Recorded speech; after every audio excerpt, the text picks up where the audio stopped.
Hi friends. So ఇక్కడ చూడండి, మంచి మంచి కార్లు, వింటేజ్ కార్లు అని డిస్ప్లేస్ పెట్టారు. ఇవన్నీ 1950, 1960 మోడల్ కార్స్ అనమాట. ఇది వచ్చేసి వైట్ కలర్ బెంట్లీ. ఇది కూడా ఇంకొక బెంట్లీ 1962 మోడల్.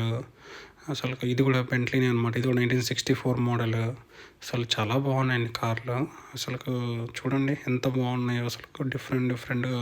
ఇదేమో రోల్స్ రాయల్స్. అసలు నేనైతే ఎప్పుడు చూడలేదు ఇలాంటి కార్లు చూస్తుంటే నాకు చాలా బాగా అనిపించింది. అసలు అప్పటి నుంచి కార్లు ఇంకా మెయింటైన్ చేస్తున్నారంటే ఇది నెక్స్ట్ లెవెల్ కదా. అసలు చూడండి, అసలు ఈ రాయల్స్ ఎంత బాగున్నాయో. ఇవన్నీ 1960s మోడల్ కార్స్. నాకైతే ఇవి కార్లు చూసినప్పుడైతే చాలా బాగా అనిపించింది ఫ్రెండ్స్. ఇది చూడండి, ఇంకా great World War II car. అసలు ఈ ఫోర్డ్ ఏం చెప్తాం, ఇంకా ఇవి చూసినప్పుడు అయితే నాకు చాలా బాగా అనిపించింది. మీకు ఇవన్నీ చూసినప్పుడు ఏమనిపించిందో కమెంట్స్లో చెప్పండి. ఇంకా ఎవరైనా మన ఛానల్ని సబ్స్క్రైబ్ చేసుకోకపోతే do like, share and subscribe to our channel. Thank you.